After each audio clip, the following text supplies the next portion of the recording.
And welcome into this Monday edition of the Miller's Edge, tied to 100.9, 1230 WTBC. Hope everybody is doing well. Hope you guys had a great weekend. Hope you got oh sorry, I just had forgot to hit mute on the stream playback on my end. I was like, wait, whoa, I got a bad echo here. That was totally me. Sorry about that. I hope you guys had a great weekend. Hope you guys have been staying as cool as possible, man. Chase, I don't know how it is in the studio. I know it's always like the opposite of what it should be. Are you burning up in there, man, or is the AC pretty good? I know it's normally like really cold in there, but it's almost like it's too cold when you want it to be warm. Is it at least still cool on days like this, and how it's been this weekend? I couldn't agree with you more, Christian. I am burning up, honestly. It's just too freaking hot. I want kind of the cold back, but it's so funny. 1 minute it's raining too much, we don't want that. And then we want hot weather. And then when it Mhm. flips, it's like we want the rain right back. So I'm kind of in that that circle right now.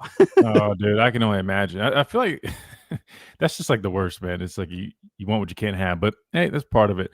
Again, this weekend was packed with some championship type of material. You had the NBA Finals, College World Series.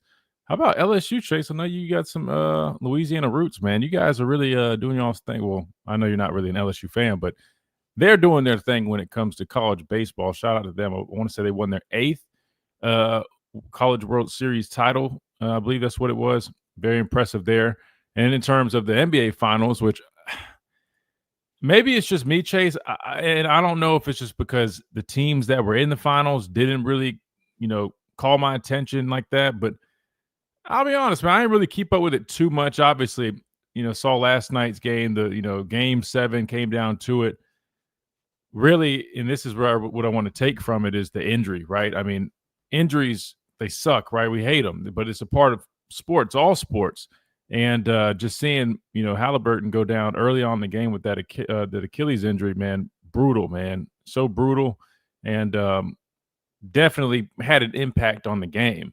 If anybody watched it, now, I do want to give props to SGA. Now, I know a lot of people call him a free throw warrior and whatnot, but you talk about racking up the accolades, Chase. I mean, the dude really pretty much sweep, right? I mean, NBA Finals MVP, NBA champion, league MVP. Dude was pretty much doing it all. Former Kentucky player, by the way. I'm trying to think if I remember seeing him play here. What years would that have been when he would have been in college? I don't even know. How old is he? Because he's a younger player, right, Chase? I mean, he's what, maybe mid-20s, if that. Yeah. Do you know? So I mean, I'd imagine he was playing against us at Kentucky. I'm wondering if I saw him play here and just didn't really know who he was at the time. Anyway, doesn't really matter. But shout out to him and OKC, definitely winning that championship. But in terms of segueing into some Alabama talk, because we know you guys love talking Alabama, we saw Halliburton and him going down and how that had an impact on that finals game. What made me think about one finals or championship game that I was involved in. That was down in Tampa when we played Clemson, right? We had Bo Scarborough go down with injury the first half. I mean, we were, having our way, and it looked to be like we were about to be well on our way to that would have been our second championship in 2 years, the back-to-back, right? Because we beat them the year prior in Arizona.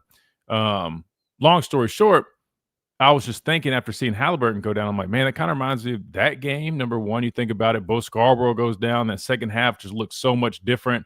Defense got tired. But really, it made me think as well about 2021 when we were playing Georgia, injuries to the receiving room, right? You already had, golly, I'm drawing a blank. I should have looked this up before. One of the guys was already hurt, then the other one went down in the game. I think it was Mechie that was hurt going into it, but then um, was it JMO that got injured in the game, Chase? You might have to refresh it. I'm not gonna lie. I did not pull this up before, but that's it reminded me of that game, which makes me ask you guys. I'm curious what you guys think. Because it's a fun little question to put out there. Which championship game for us do you feel like had a greater impact due to that injury, or due to a injury, I should say? Would you guys say it was the 17 year with Clemson when we had Bo Scarborough go down, or would you say in 2021 against Georgia when we had all the injuries at the receiver spot? I'm kind of leaning that away. I'm not going to lie to you, Chase. But I don't know. I'm curious to see what you guys think. 205-342-9904 is the number to the program. Also, don't forget to download that Title 100.9 app. We still do app messages. I know we haven't done a whole bunch of them in a minute, but we still do app messages. So if you guys are listening via the app, you can always leave your comments, questions, all that stuff right there. Me or Chase can read that live on air and discuss that. Plus, if you're here on the YouTube stream, welcome in, obviously, number 2. Appreciate everybody hanging out with us. You guys can also drop your questions and responses right there, and obviously we'll interact. And you guys can interact with each other, which is always fun. You guys already loading up the comments, so I love to see that. Looks like we're going to have a very fun and exciting Monday. That being said, also, I think Q06 said something about bulletin board stuff. That's the other thing we need to mention. Well, we talked about Florida State a little bit, or we said we were going to. Well, we might have to open that can right now, or at least today, because there's been some bulletin board material being printed out of Tallahassee coming from their quarterback, man. People already are kind of starting to talk, Chase, which I don't understand it, man. Maybe it's because, we've been so media trained here. Like, it was always like that's a no-no. We don't talk about the other team. We talk about ourselves, and not in a selfish fashion, but in the sense of we talk about our teammates. We talk about the positives. If we talk about the other team, we pump them up. We give them their credit, right? We don't ever go out there and do this. Well, obviously these other teams don't have the same level of training, because year in and year out, we got people that go out there and give us bulletin board material, which I like. Honestly, Chase, I like it. So we'll read what that quarterback from FSU had to say. We'll discuss that as well. Plus, we always jump and dive into some of these videos. There's always, dog days of summer type videos, whether it's on 3, pay, it. We're going to go to it. So we got a couple of videos, because I think there's one we didn't get to last week before we closed out Friday's show. So we'll probably circle back there. That being said, that's kind of just what we got so far. But as usual, always want to go to you guys. You guys got anything that's come up? You guys, Carson, Ricky, Q, you guys always see stuff and you tag us and send it to us. If you got something for us, let us know, because I'm really curious what's been going on, or if I missed anything. Maybe I missed something that's been happening. I do know one thing I missed talking about real quick is recruiting. We'll mention that when we come back. I know our buddy Pat loves it. He lives for it. We got some updates in recruiting, another official visit weekend here in Tuscaloosa. I want to say it was the last one, Chase. I think they all the hay's in the barn for all the dirty work with recruiting, at least for a while. So we'll see kind of what follows. But there was some immediate stuff following. We'll talk about some of those updates as well, all after a quick timeout right here on the Miller's Edge. Tide 100.9, 1230 WTBC, presented by the Good Feet Store, America's Arch Sport experts. We'll be right back.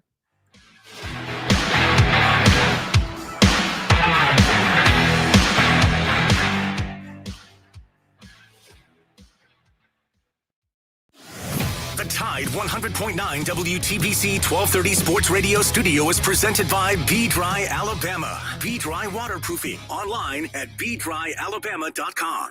At Tuscaloosa Mazda, they are... What's up, guys? Let me get some water. Someone who said that it's a Monday. It definitely is a Monday, man. I got to get my gears going. Need to fuel up. It's walking this morning. It's hot. Happy Monday, Kenji. Welcome in.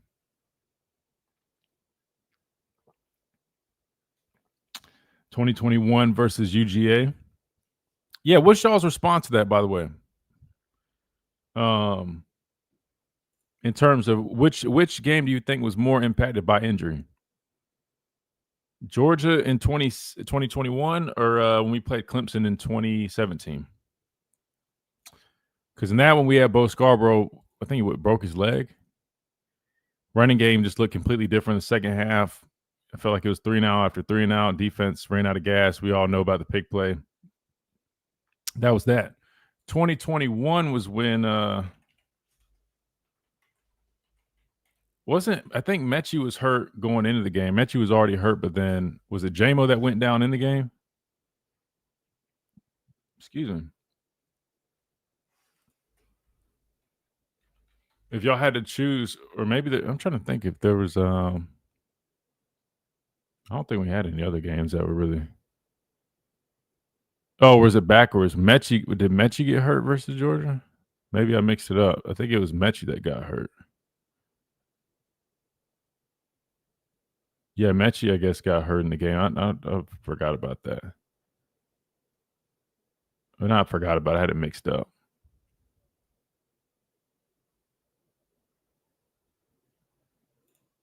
Wait, so when did J-Mo get hurt? Guys were freshmen. I know you guys are better than me when it comes to remembering all this stuff. I I don't remember half of this stuff.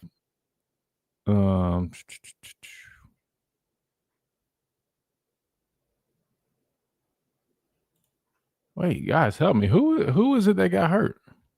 Mechie got hurt in the game, but wasn't J-Mo hurt too?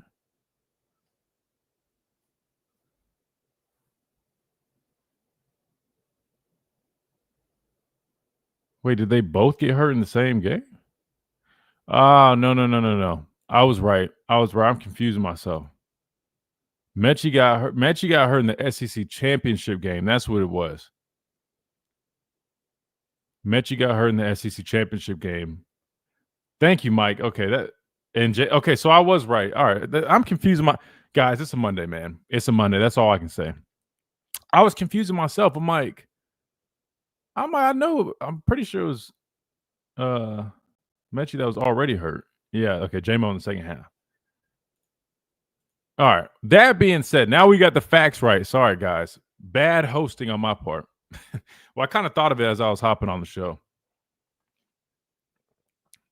I was like, wait, how can we loop Bama in this? I know you guys love talking Bama, obviously, right? So we got to find a way to bring it back to Bama. Which game do y'all feel like was more impacted? The year that I was here in 2017 when we lost to Clemson, and it was a pick play. Remember before Bo Scarborough went down with injury, man. I mean, we were running the ball all over them dudes first half. Cards nationwide, based on the February. I mean, I hate talking about injuries like that, but I mean, it's just kind of relevant after seeing Halliburton go down. Then the difference. Humid afternoon. The sky partially sunny. A few spots could see a shower or storm through the evening hours. The high today.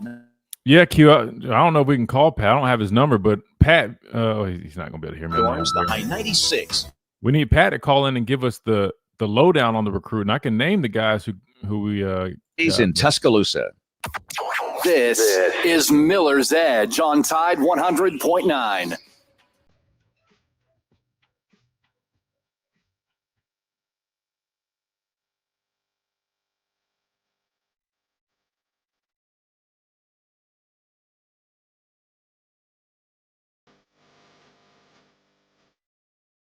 And welcome back into this Monday edition of the Miller's Edge, Tide 100.9, 1230 WTBC. Hope you guys are doing well. I threw out a quick little question in that first segment. You know, after seeing Halliburton get hurt last night in the finals game, made me think about, our bad luck with key players being injured in championship games, championship defining moments. And obviously we had a couple in the past. It's crazy to say this, Chase. I mean, 2017 was 8 years ago, man. Wow. So in the past 8 years, we've had 2 championship games that were pretty significantly affected by injury. Number one being 2017 when I was here. We were playing Clemson down in Tampa, and the pick play stole the show, obviously. But if you guys remember, man, Bo Scarborough went down with the leg injury in that game, and it felt like the offense went the same after that. Which to me, I mean, that contributes to, defense. Yeah, defense, we tired out, and I put the blame on us, right? I mean, they don't score, they don't win. Well, they scored. Obviously, it was a pick play, and they drove down the field, and there's a number of factors before that. But you know what I'm saying? We're going to hold ourselves accountable, Chase, defensively. But, Bo Scarborough gets hurt in that game. And then, like I think Mike mentioned it, I think that was the year Eddie Jackson got hurt. It wasn't in that game, but obviously that was a big blow. Now, if we're going over like the whole year, 17/18, you talk about being, derailed by injuries. However, talk about a comeback, man. That's why anytime somebody asks me like my favorite year, it's hard not to choose that one. I was included in that group. I mean, I missed 10 games of action that year, right? Missed a lot of time. But I came back for the most important times, right? And that was literally, the Iron Bowl and, so forth after that. Playoff games, championship games. And obviously that was special. Now, it sucked that I missed a lot of time. But you talk about an injury-riddled season, man. We capitalized on it, but that was the difference. But in terms of this debate, Chase, I'm not going to lie. I lean towards 2021. I just think you see the impact that, when J-Mo got hurt. I mean, because, dude, you talk about having a deep threat. That was huge when he went down, because you have to add on to that, Mechie was already out with a knee injury from the SEC championship game. We got our facts straight over the break, thank God. But to me, I feel like if we had to pick one that was more impacted by injury, I would probably say that year, 2021. Bo's definitely hurt us tremendously. But I feel like the impact of losing JMO on top of already having a depleted receiver core with Mechie being out, I mean, it was tough. And then seeing how things really just took a turn after that, that one hurt. So number one, I'm definitely, praying for Halliburton, man. Great dude. Hey, me and Chase are big WWE guys. We love wrestling. Well, he is too, Chase. I'm sure you've seen him all over WWE. Matter of fact, they just put him on the game. He's a big WWE guy, but nonetheless, he seems like a really, really nice guy, and obviously a hell of a basketball player. So I hate that, man. Injuries, especially in moments like that, man, it is crucial. But to answer my own question, I would go with the 2021 championship game. Chase, you have any thoughts on that? Which game for Alabama, national championship game, do you feel like was more affected due to injury? I would agree with you. I think the injuries to JMO and Mechie for sure. Being an outsider when it comes to Alabama football and learning more about the program and how stoic you guys are, that particular for me is it. Watching that game, I was like, "There's no way, there's no way." Your top two wide receivers, and you're gonna have to navigate against Georgia.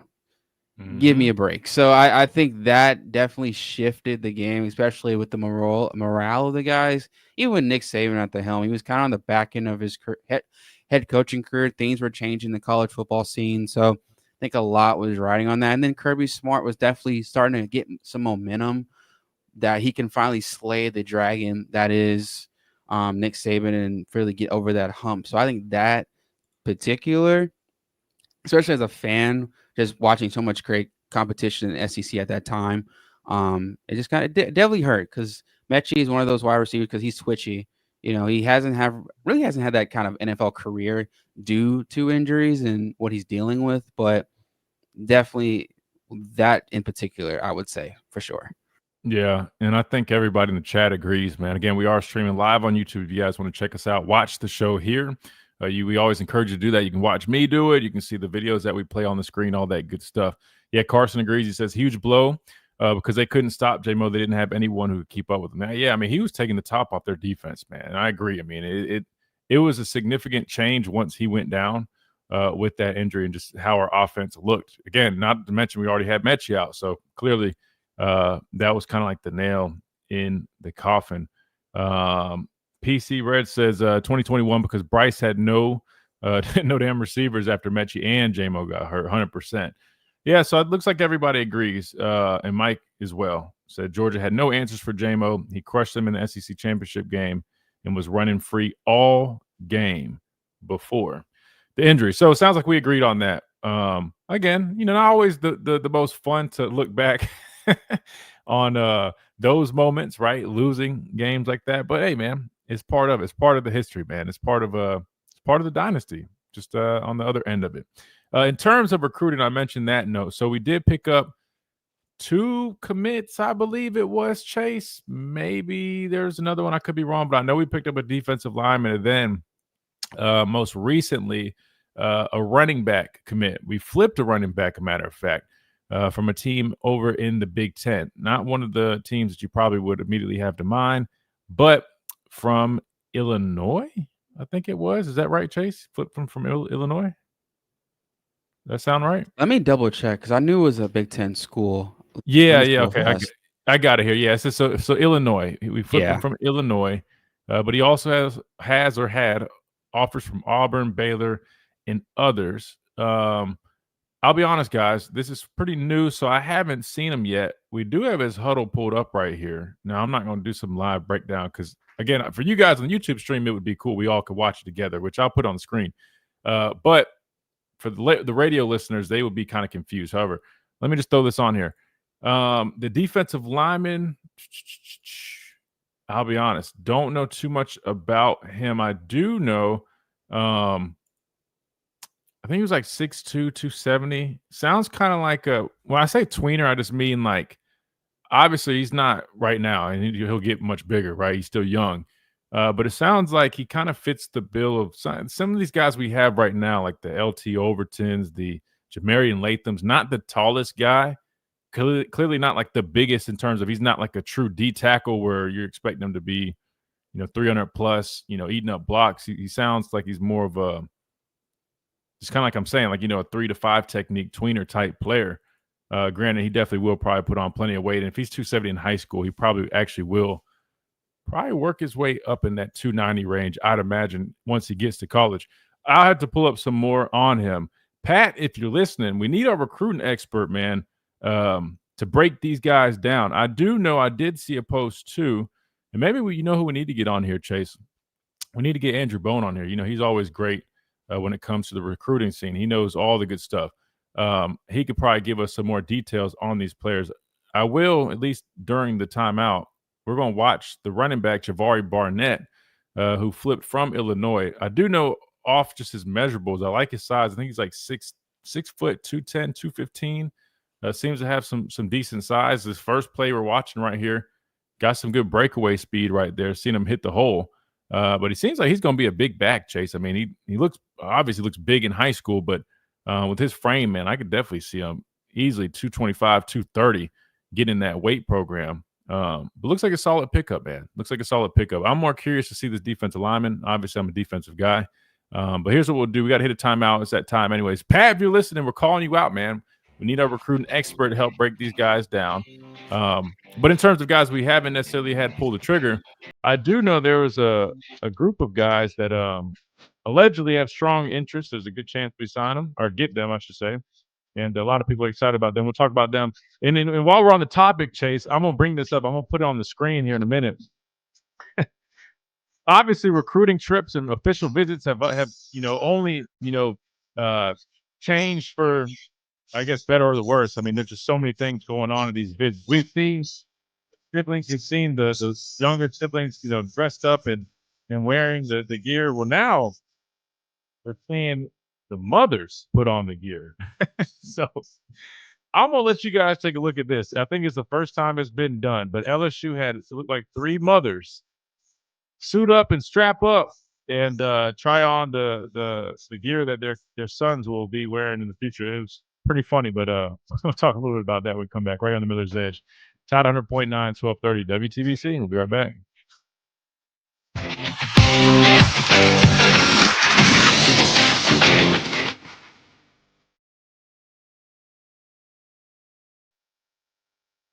.365. These kids took the juice away from recruiting. I only get excited for the coaches because they love the the elephant emoji. Yeah, that's why if you can't tell, I'll be honest, man. I'm not gonna sit there and act like I know a whole bunch about these guys, man. I mean, this guy seems like a solid running back, though.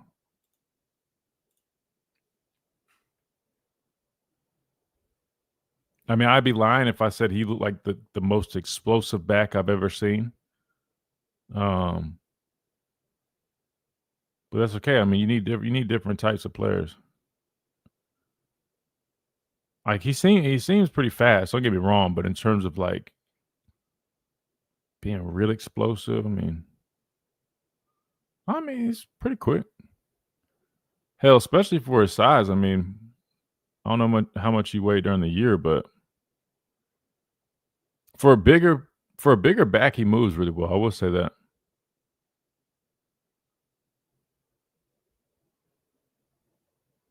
I think this is only 3 games though, so I mean, we'll just take it for what it's worth.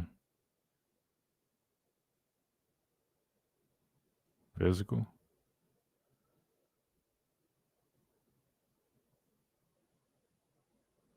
Solid pickup. Nah, Q, hop on, man. Go ahead and hop on. B-Rob vibes, kind of. Hey, I agree with that. That's actually not a bad comp. Hey, and you see how successful B-Rob is, right? That's actually not a bad comp at all, man. He does kind of run similar to B-Rob. It's funny you say that. Hey, B-Rob's a hell of a player. I like that. I like that comp, Carson. leave it to LSU to be doing some corny stuff like letting parents and moms dress up in football uniforms. Hey, man, these folks do whatever to appease these athletes, man. We know that, right? Let me see. Let me pull this up. I'm not gonna lie to you. It was kind of funny, but I was like, all right. The kids, like, number, like, seeing like the little brothers and stuff. All right, that's one thing. The uncle, I drew the line on the uncle. I know you guys have seen the uncle's putting on gear. Drawing the line on that. But I'm not gonna lie to you. The moms doing it. Yeah. Hey, man, I love the fun they're having, I guess you could say. 611. This is Miller's Edge on Tide 100.9.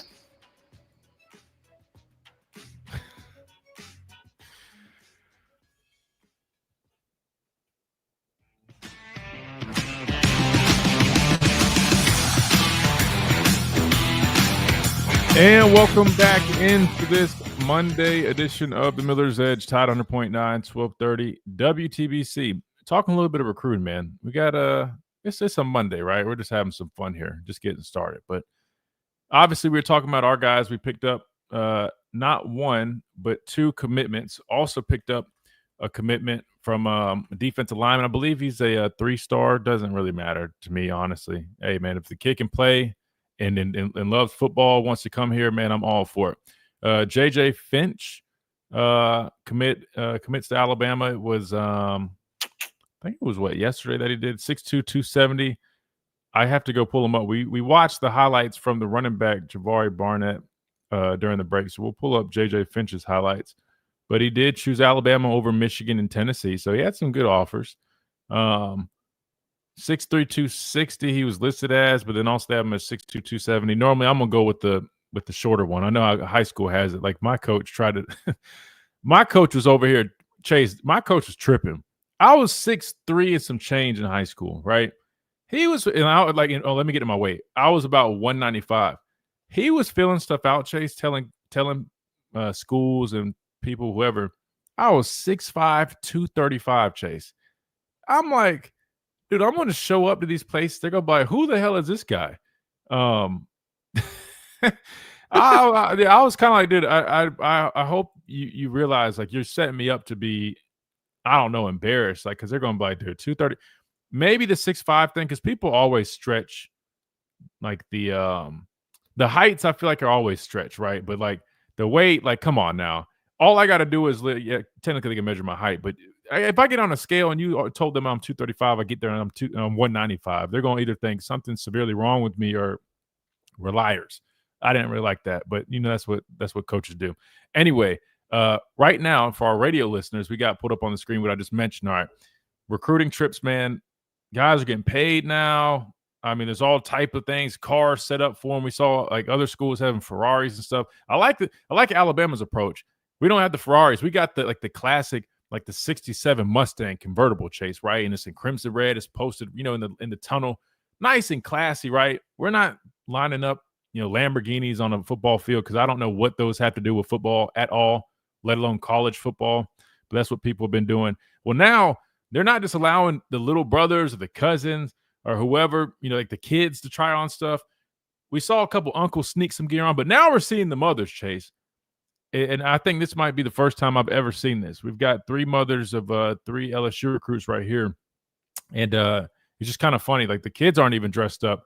They literally are wearing their street clothes, and the mothers have full gear, not just a jersey, Chase, as you can see, and everybody on the stream. They've got full gear. Now, I'm going to have to throw a flag on them, though. They're missing their knee pads, their thigh pads, so lack of pads. You got to throw a flag on them for that. They got to go, talk with Jeff Springer and get that figured out. Other than that, man, I'll say this, man. It looks, I don't know. What do we got here, Chase? Looks like we've got running back, maybe. Okay, linebacker, and number 4 is a little too short to play D-line, but she's built like a D line respectfully. So we'll say, yeah, she kind of got a little Tim Keenan build to her. maybe, maybe Yeah, we'll put a that's not bad. Okay, so we got it looks like a D lineman, a running back, and a linebacker. I'll put 5 at linebacker, man. 5 looks like she could be one hell of a linebacker. Number 4, it's kind of giving me Tim Keenan vibes, so we'll throw her at tackle, defensive tackle. Yeah, she's got that base, boy. Yeah, we can see her lined up there. The TK build is crazy, guys. We're just having fun. I promise. I'm not trying to. I'm not. It's. I love it, right? Like I love that they have this relationship with their parents. They're having fun like that. That's totally awesome. It's just okay. Oh, QD. Okay, that's enough. All right. All right. Let's get off of this, Chase. We're getting out of control here. All right. The comments are getting a little crazy. All right. All right. Let's go to the phone lines. 205-342-9904. We got Q06 on the line. Q, welcome in. Man, Christian, it's hot out there, brother. Hey, man, trust me. It's bad. Hot all over the world right now. Indianapolis, we got almost down on 90. It's hot out there. Y'all are in the 90s? Almost 90. I'm on 87 on the dial, so it's going to probably get there. It's going to get there. So I think I saw something about a heat wave, right? It's like a national heat wave. And does Alabama football really need bulletin board information? I mean, we went 9-4 last year. That would be my bulletin board information. If I was Coach Debo, I'd put that on there. I was like, dude, don't worry about these quarterbacks talking at this other school. Don't worry about none of that. Worry about yourself. That's how I'm feeling. Yeah, look, I don't think we need it, but I'll be honest, man. I mean, I know when we heard, like for example, when we played Joe Burrow. He didn't even really say anything too bad, but it was the way he said at the press conference. And I think he thought he was trying to give the right answer by saying it's another game, so forth, so forth. But we took that as hold on, bro. You just transferred from Ohio State. You hadn't really even played us. You haven't played in the SEC like that, let alone you haven't played Bama. And so when we heard that, it wasn't we didn't need it, but it was all right, bet. Or even something like when Kyler Murray won the Heisman over Tua, and all we kept hearing about was Kyler Murray. Alabama struggles with dual threats. Kyler Murray is one of the most electric dual threat quarterbacks we've seen. This, that, and the third. That kind of stuff, you take it personal. I'm not gonna lie. Matter of fact, let me just go ahead and pull up this guy's comments because he basically said, "Look, they don't have Nick Saban to save them anymore." Which I'm not gonna lie, Q. That's I take that. That's hella disrespectful. But I mean, for you, Christian, did it really just hype you up, or you just knew you were locked in? You was watching film. You was locked in. You knew what you had to do. So a little bit talking. I just don't see. Everybody's gonna talk. If I'm being completely honest with you, I never took it oh man, they said this, and I'm over here literally mad to the point where I can't wait to see them. I just took it all right, bet we'll see. You know what I mean? I took it personal, but not to the extent of almost oh man, it's really going to just affect how. Regardless, I'm with you. I agree with you, man. If you need words and things people that say to get you ready to go play a football game, man, you ain't really trying to play football for real. But this is what he had to say real quick while we're on the topic, and I hope this is legit. Allegedly, it's coming from On3, so it has to be legit. I was confused. I was like, man, this has to be some fake page. But allegedly, the FSU quarterback said they don't have Nick Saban to save them. I just don't see them stopping me. I mean, if he just said he's confident in himself, I don't see them stopping me. Okay, maybe, but that's disrespectful. The whole they don't have Nick Saban to save them. That's kind of crazy. He came at Coach Debo and the rest of the team on that one. Yeah, I mean, if I was Kane Womack, I would feel the type of way. I mean, hell, it's I would say, look, bro, we did a good job last year as a defense. We got some dogs. We got 9 guys returning, something like that, as starters. To me, this man, it's just like we're in a barbershop talking. I got a question. So when you were recruited, were you 3-star, 2-star, 5-star? I mean, what was your ranking? I was a 4-star, borderline 5-star, depending on the site. I was a top player in South Carolina and the number 2 outside linebacker. I think ESPN might have had me as 1 and then Rashawn is 2, but then everybody else had Rashawn as number 1. Some people had me as 3. So I would say top 2/3 outside linebacker. So I ended up being rated pretty high. I'm starting to lose confidence in what all that means. You know, I mean, some guys are true 4 and 5-star guys, man. You might be able to get a 3-star guy that just come in and grind and play hard and follow the system and do better than some of these kids that are coming in here because they're going to hit the portal anyway if they don't get to play. Well, that's what I was saying. I mean, I the fact that I hate even saying 3-star JJ Finch, I think is his name, or Jeremy Finch. Look, I hate even saying they're stars. It's just part of it because everybody does it, right? It's kind of I don't know, like a classifying system. I don't know how you describe it, right? Like a rating, whatever. But to me, that's what I said earlier, Q. Like, I don't care if you're a 3, 4, 5-star, man. I worry about, or all I care about is what you do when you get here, what kind of head you have on your shoulders, your work ethic. Do you actually want to come here and compete? A lot of times we got guys that come here, man, they think they want to come here. And I know it's a little bit different now, but I always, knew, when I was here, like we were going to get guys that wanted to come to Alabama because they saw Alabama, they saw Nick Saban. But there was always a group of guys that you just knew like they weren't necessarily built to be here, right? Because I mean, it took having, the mental fortitude to say, hey, man, I'm used to everybody stroking my ego, telling me I'm the best. I'm used to being the best running around. When you get to Alabama, Q, everybody's the best. Just like I said, like I was a top player in the state of South Carolina. When I got here, I did not feel like, oh, I'm the dude. Rashawn Evans, top player in the state of Alabama, top guy at a position. We're in the same room together. Not to mention, we got Tim Williams, who came a year or two before us, who was a top player in Louisiana, one of the top guys at his position. We're playing behind Ryan Anderson, like guys that are 4 or 5 stars. It's just stacked. So you got to have the right mentality. And I think sometimes, man, you get guys that have that. They got star power, but they don't have the star power mentally. And I think that's why you see some of those guys not work out when it comes to their success. So to me, man, 3-star, 5-star, I could care less, man. As long as you can play football, you're passionate, you got the right head on your shoulders, man. I'll take a bunch of guys. If Coach Saban walked in there with those penny loafer shoes on instead of these Nike shoes, I knew we were supposed to get some good players. Coach Saban came in that old school dress style, that old jacket, them old penny loafer shoes. And now these coaches now come out here with these fresh Nikes. I'm like, nah, man. And now mom's in here taking pictures. The drunk guys coming out there and taking pictures. I mean, come on. Let's just turn this around. Let's win this thing this year. That's the bulletin board information I need is that, hey, we're going to come ready to play every week, and we're going to get back to Alabama football this year. So. Wait, hold on. Wait, let me ask you this, Q. Let me ask you this real quick. Is this the same guy? So this defensive lineman, is he from your neck of the woods? Is that right? There is a guy from up here trying to. Yeah, I think that is the kid. Yeah, I think he's from Jeremy JJ Finch. Sorry, Indianapolis 3-star defensive lineman. So hell, Q, we need you to go put eyes on this guy, man. Go watch him play this high school season. Man, he's from your neck of the woods. I got his tape pulled up right here. Have you heard of Warren Central High School in Indianapolis? Oh, Warren Central is the beast, man. He's there. Warren beat. There's all kinds of guys in NFL and from college football from Warren Central. Warren Central's the truth. So he's from there. He's a good player.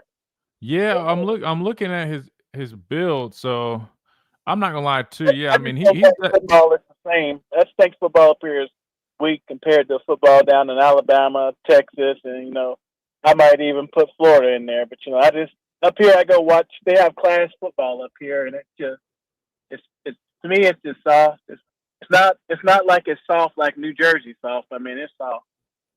Well, I'll say this. I mean, he's displaying. I'm watching his highlights here, and I'll let you. You're on the stream, so you can go back and watch it too when you get off the phone. But he's showing some physicality. They got him playing a 3 technique. So, excuse me, I see him kind of growing into a more athletic 3 technique type of guy. Obviously, he's 6'2", 270. He'll grow into probably being like maybe 285, 290-ish. I mean, with his frame, he doesn't look like some heavy guy. If anything, he kind of reminds me of more of like a LeBron Ray who, ended up really transitioning to defensive tackle. Matter of fact, he's playing D tackle for the Carolina Panthers right now, but still held on to that athleticism. That's why, I see that from him. I see the vision, man. Look, I don't know much about this high school. You said they're a powerhouse or they're a good team. Maybe you can check him out for us. But he looks to be a solid player, man. He could be a really good player. But as we talked about in the chat right now about these players flipping player flipping to Michigan. I really, Christian, I don't call him a team. I don't call him on the team until the practice starts. I always recruit because these guys flip and I'm all in for Alabama. And then 2 weeks later, they're going down to Ole Miss, and he then got bought by Lane Kiffin. So I'm talking about the receiver from last year, the guy that was real country. Yeah. I love Alabama. I love the guys. 2 weeks later, so I don't know. I just don't buy into that no more. But hey, man, you guys stay cool, stay chill. Hey, thanks for giving me a little time to chop it up, and hey, we're gonna do what we gotta do out here in Indianapolis. No doubt about it. No, I appreciate you. Appreciate you calling in. Yeah, Q, but that's your homework, man. He got off the phone. Q be rushing off, Chase. He must be sneaking out of work or something. He can't really be on the phones, and he just tries to give us a few minutes. I appreciate it. Anyway, in trouble. I know we're gonna get him in trouble, but no, I was going to tell him, man, that's his homework. I mean, this guy. I don't know how big Indianapolis is in terms of like how far, but I'd imagine this is probably within 30 minutes of where he's at. If Q is in. Like actually in the Indianapolis area, but maybe he'll go check him out for us. Look, I think it's a solid pickup, man. To me, yeah, I think he's what I thought he would be. Athletic, interior type guy. You know what I mean? Doesn't have like the most length, 6'2", 270, probably play around 285, 290-ish maybe, depending on kind of how he feels out. But he uses his hands well. Got good athleticism, especially for a guy on the inside. I think it's a solid pickup. So shout out to him, man. All right, we got to hit a timeout. When we come back, we keep on rolling right here on the Miller's Edge, Tide 100.9, 1230 WTBC, presented by the Good Feet Store, America's Arch Sport Experts. We'll be right back.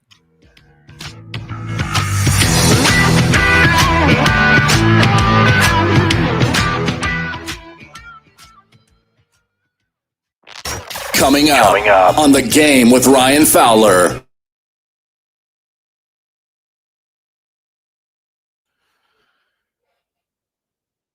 He looks versatile at the college level. You could develop him inside and out, in my opinion. Yeah, no, I agree with you. That's why I was saying it depends on kind of how he feels out. Normally, if a guy is 270 in high school, right, they're going to put on weight, without a doubt. And if you're 270 at 17, you're probably going to be in the 290s range. And I agree. He does he has some long arms for his height. Because you could always say, hey, if you did want him to play a little bit more on the outside, you could, try to keep his weight down, obviously, and use him in that role. That's why I was calling him a tweener, Carson, because I do think he could be versatile, right? I mean, again, they're using the guy like LT, Jamarian Latham, who was more on that, in that range, like 6'2", 270, playing a little bit more on the inside. They move him to was it Wolf? Is that what they call it? Outside backer type deal. So yeah, it really just depends on, how he really develops or what they want him to develop in, you know what I mean? But I like the hand usage, man. I mean, good hand usage, good athleticism for a guy playing on the inside.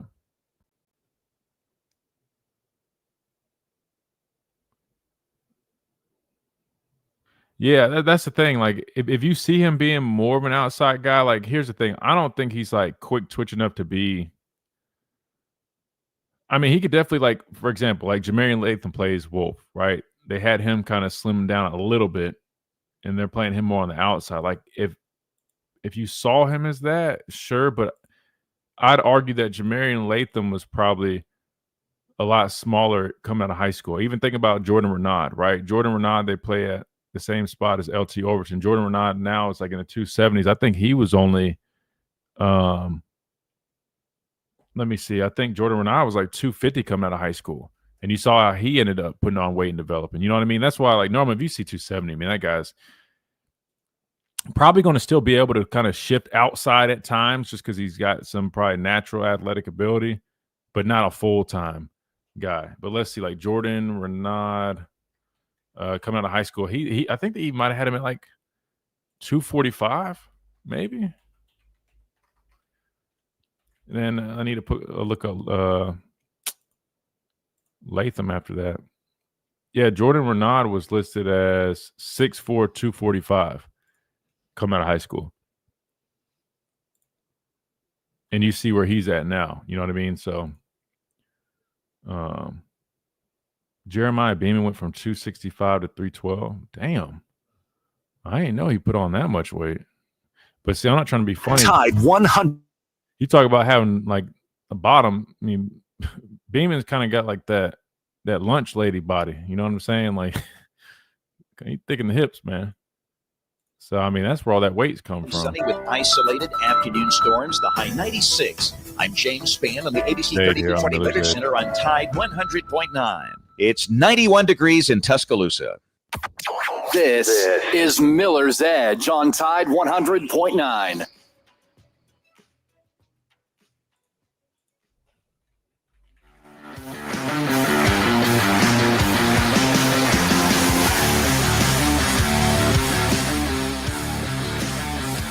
And welcome back into the Miller's Edge, Tide 100.9, 1230 WTBC, presented by the Good Feet Store, America's arch support experts. We only got a few minutes to this top hour break, so I might as well remind you about our friends. Haven't done that yet. At the Good Feet Store, if you're in any type of pain, whether it's foot pain, knee pain, back pain, hip pain, you name it, doesn't matter. They will knock it out. They've got premium arch supports that are designed to eliminate and alleviate all types of pain in just 4 short weeks, clinically proven to do so. Personalized system, 3-step process. Don't let it, be overly complicated. It's not, man. It's as simple as throwing these arch supports in your shoes. That's it. No matter the shoe, heels, boots, tennis shoes, sandals, even. You name it, they can go in there, man. You just pop them in there and let them get to work, man. You just keep on living your life as you normally would. You just got arch supports in there, and in turn, they will help eliminate and alleviate all types of pain. Where can you find them? The Good Feet Store, they've got a location here in Tuscaloosa, right there in Midtown Village off of McFarland Boulevard. Step on in there, try before you buy, nothing to lose. They also have a website right here, as you guys can see on the stream, goodfeet.com, where you can go there. You can schedule an appointment, find the nearest location to you. They're nationwide, but they've got several locations in Alabama, obviously here in Tuscaloosa, Birmingham, South Alabama. Check them out again. Good Feet, good life. You can't beat it. Again, that is the Good Feet Store. Improving the quality of people's lives 2 feet at a time. We've been discussing these recent comments and some of our players, some comparisons, right? We talked about J.J. Finch, kind of how he could end up, really, converting into more of a, bigger guy up front.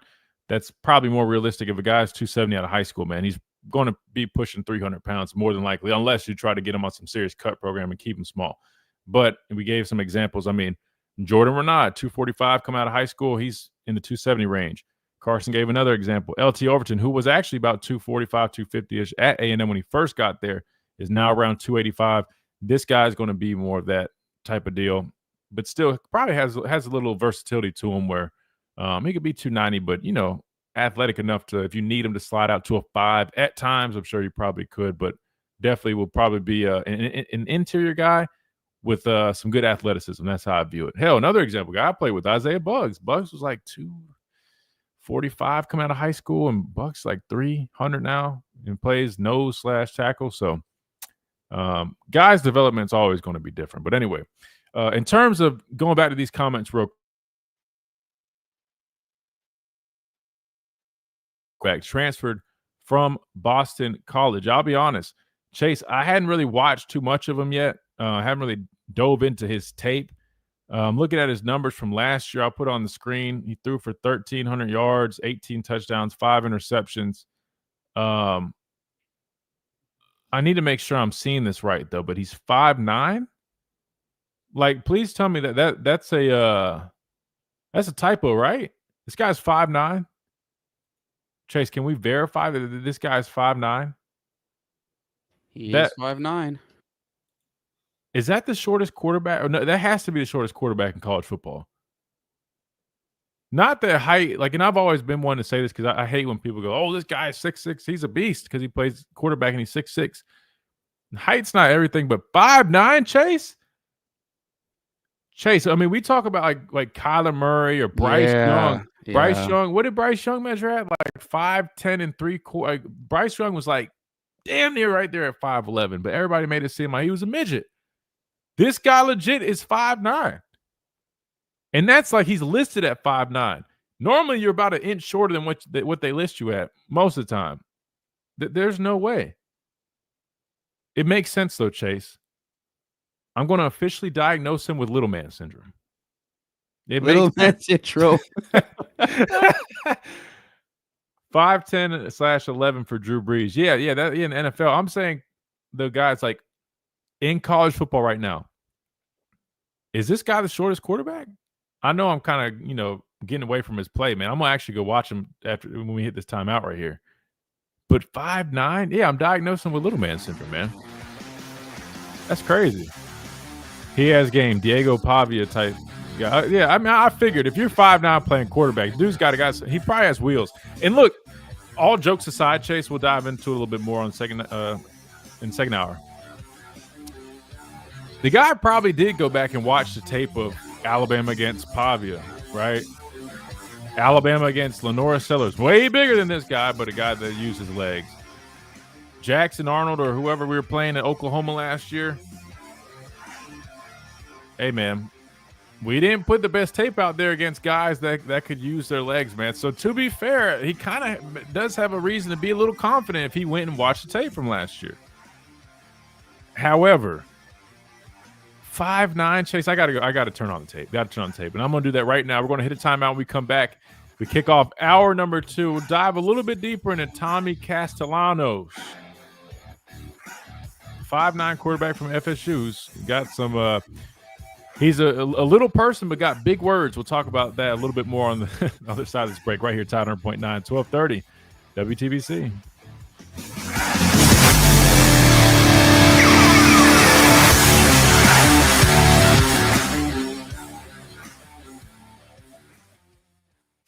WTB. Let me run to the bathroom real quick. I'll be right back.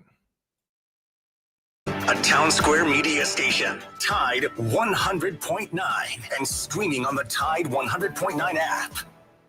From the Fox Sports Studios in Los Angeles, here's Steve DeSager. Oklahoma City over Indiana in Game 7 of the NBA Finals, 103-91. Series MVP Shai Gilgeous-Alexander had 29 points, 12 assists. Tyrese Halliburton of the Pacers left in the first quarter with an Achilles injury. The Phoenix Suns are trading Kevin Durant to Houston. Among the 5 WNBA games Sunday, New York, which was 10-2, was beaten at Seattle, 89-79. Las Vegas defeated Indiana, 89-81. Jaguars rookie Travis Hunter signed. He reportedly gets a $30 million signing bonus. Keegan Bradley won the Travelers by 1 stroke. LSU took the College World Series. Alex Palou won the IndyCar race at Road America in Wisconsin, and at Pocono, NASCAR win for Chase Briscoe. U.S. men's soccer defeated Haiti 2-1 in the Gold Cup tournament. Phillies 7-1 over the Mets, and the Dodgers came back to beat Washington 13-7. The Tide 100.9 WTBC 1230 Sports Radio studio is presented by Be Dry Alabama. Be Dry Waterproofing. Online at BeDryAlabama.com. 365, 24/7. You'll find road and utility crews, tow trucks, law enforcement, and first responders working along Alabama's roadway. We're making improvements and helping our communities stay connected. We're working hard to make sure you're safe on the road. Now we need your help to make sure we're safe too. Alabama's move over law requires you to move over a lane when you see flashing lights on the roadside. And if you can't safely move over, please slow down. Visit DriveSafeAlabama.org. Brought to you by the Alabama Department of Transportation, Alabama Broadcasters Association, and this station. The Alabama Securities Commission protects you. Only thing is, we pull up his highlights. See, Huddle we can get away with. We pull up his highlights. They're going to strike the copyright stuff.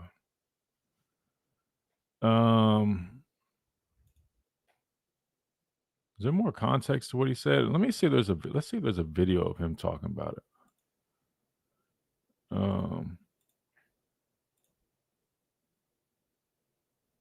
Let's see. What's up, Smook? Tommy Castellanos. I wonder if he's got some Italian in him. That's definitely an Italian last name. Tommy Castellanos.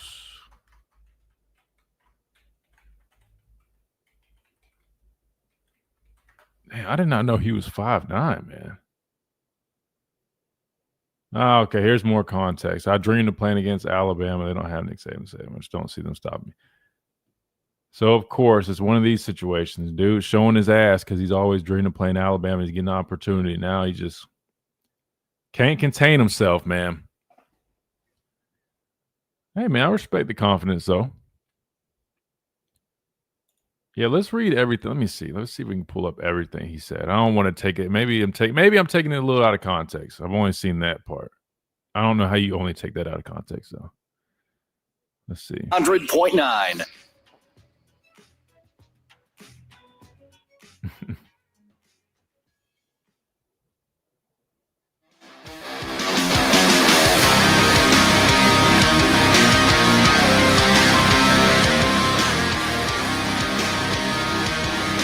And welcome back into this Monday edition of the Miller's Edge, Tide 100.9, 1230 WTBC, presented by the Good Feet Store, America's Arch Sport Experts. All right, talking a little bit about FSU's quarterback, Tommy Castellanos. Again, he did come from over Boston College. Kind of a Mighty Mouse build, Chase, 5'9", but solid. I mean, he's pushing 200 pounds. I mean, dude's definitely solid. Now, I will say this, and I mentioned it, going into the break. To be fair, with him being a guy that uses his legs, I will agree. If you turn on the tape, man, you watch how we performed against, quarterbacks with that ability last year, which I said that was one of our biggest issues. Not gonna lie to you, man, you probably do walk away feeling a little bit more confident. Now, the whole Nick Saban's not there to save them, I should say, because I won't be playing. I wish I could. That'd be fun to go play against a dude like him. I don't know. But anyway, I want to see where's his full. I'm trying to find his full, I guess, quote. I guess I can't find it. Mike says, us Italians ain't claiming them. Mike, you would agree. That's definitely an Italian last name. Look, I'm part Italian. I'm about 20% Italian. I don't have the name like that, but my great-grandmother came from Sicily. And that's about as Italian as it gets. Castellanos. Anyway, where is his whole Chase? Do you know where to find his whole quote? I know On3 wrote a whole thing. I thought I had it right here on CBS, but that wasn't it. Let's see. Tuscaloosa News wrote something. Let's start with this one. All right, so he says, "I'm excited, man. People, I don't know if they know, but you go back and watch every first game that I played in. We always start fast. I dreamed of moments like this. I dreamed of playing against Alabama. They don't have Nick Saban to save them. I just don't see them stopping me." Yeah, I don't think we took that out of context. I mean, he said what he said. I have to go back. I need to do more research on this guy. Chase or anybody in the chat. He transferred from Boston College, but he wasn't like the guy though, right? He wasn't their starting quarterback, was he? I mean, obviously he played a good bit, but I thought they had what's his name? Oh, wait, maybe he just transferred. I'm thinking. No, Lonergan is this why he transferred? So he was their guy and he transferred because Dylan Lonergan went there? Is that what the deal is, Chase? Do you know any That's what I heard of that little situation. But I don't think he was the man at Boston College for a little bit until I think he finally won it, but it wasn't like, out the gate. Well, I was about to say, so, because, I mean, with only throwing for 1,300 yards, you either didn't play the whole time, whether it was injury, or you just weren't the guy the whole time. So maybe I should have looked more into this. I'll be honest, I don't really watch Boston College like that, man. I don't know, man. I mean, we'll see. I did 5'9", though. I did not realize he's 5. I guess height doesn't matter, man. If you can make plays, you can make plays. That's really what it comes down to. This makes the game more exciting, though, Chase. It makes the game more exciting. Now, I will say, though, to be fair, Alabama does need to make sure they tighten that up, in terms of stopping, quarterbacks with that running ability, because that plagued us last year. Oklahoma, quarterback ran for over 100 yards. Diego Pavia, let's see what did he run for against Alabama. Let me see. Well, let me pull up. I should have just typed in Alabama. Let me see. Alabama. Trying to do two things at one time is not easy. Vanderbilt. Sorry. Let me look at the stats from that. I can't remember how many yards he had, but I'd imagine it was a lot. Let's see. Versus Alabama, Diego Pavia ran for, he was 16 to 20 for 252. How much did he run for? Only 56 yards on 20 carries. Damn, I would have thought it was more than that. Would have thought it was more than that. Then what was the other game I'm thinking of? South Carolina. What was let's see. South Carolina. Let me see. Alabama. Sorry, guys. Radio listeners are probably, what the hell is he doing? Sorry, I'm literally trying to look this up as we talk. Lenore Sellers ran for 19 yards. Really? That includes the sacks, obviously. I don't know if you guys know that, but when they do quarterback rushing yards, it includes a sack. So anytime you're sacked, it subtracts those yards from the total. Anyway, maybe I was wrong. But to be fair, even in the past, if you really look at it historically, we've tended to struggle with the running quarterback. So anyway, we'll definitely look out for that. A couple other things, Chase, that I have bookmarked that this is kind of segueing into a totally random thing. I don't know if you've seen this yet, but if you guys are wondering what's playing, so this was Tyler Booker at his football camp, right? Sometimes, man, athletes, man, the competitiveness, man, we take it to a different level. Well, this is Tyler Booker at his own football camp, and he's competing against one of his campers in what looks to be like, a shuttle drill. And to secure his win, Chase, he completely just tosses the kid to the ground. I kind of I respect the competitiveness, man. I don't know if you've seen this, Chase, but some of these other camps are getting out of control. I've seen like who was it, man?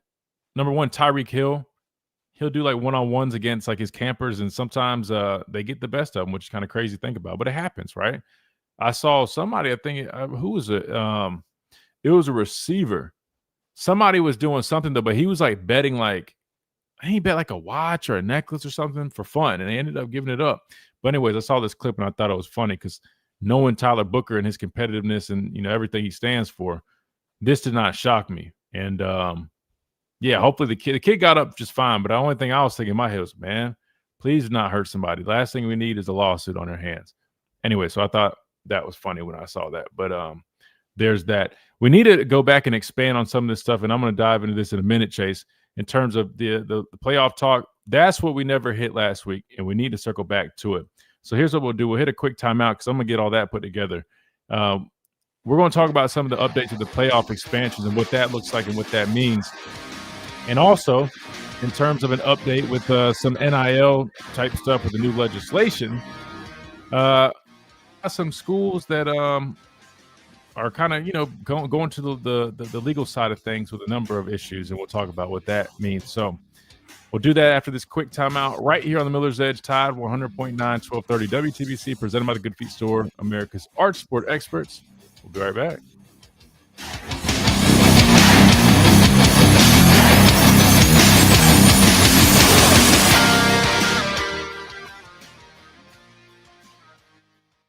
Join the fun at Tuscaloosa's first annual Margarita Festival, hosted at the venue Saturday, July 12th. Do you think you know who makes the best margarita in Tuscaloosa? Well, 10 of the best will be competing, and you are the judge. Your ticket gets you 10 samples and the right to vote. Join over 2,500 margarita lovers at this family-friendly event. Visit bestmargs.org for tickets and more info. Be there July 12th at the venue for fun, food vendors, music, and margaritas. Are you receiving unemployment? Your benefits could be at risk. Here's how you can protect yourself and your benefits. Never respond to mail notifying you of a false claim in your name. Never answer a text message asking you to verify your account. And only respond to official Alabama Department of Labor's social media pages. Report fraud at labor.alabama.gov/fraud. Brought to you by the Alabama Department of Labor, ABA, and the station. The Alabama Department of Labor is an equal opportunity employer program. Auxiliary aids and services available upon request to individuals with disabilities. Dial 711 for TTY accessibility. From our home base in Birmingham, Alabama, we are here treating patients from every generation across the United States and from around the world. We're here for the rookies and the dreamers trying to make a name for themselves. We are here for the achievers who are resilient and won't take no for an answer. We're here for the coaches, athletic trainers, and mentors who are shaping the next generation of legends. We are here for you, aggressively pursuing victory over injury. Learn more at andrewsportsmedicine.com. Serving part-time in the Army National Guard has led to a lot of firsts for me. It paid for me to be the first person in my family to go to school. That education got me to the first day at my dream job, which I can still hold while I serve part-time. That job and the home loan benefits I got from the Army National Guard helped me buy my first house. I also know that I will be one of the first to respond if my community ever needs me. Sponsored by the Alabama Army National Guard. Aired by the Alabama Broadcasters Association and this station. Thy ticket, Lady Jennifer of Coolidge. Well, many thanks, good sir. Hereth my Discover card.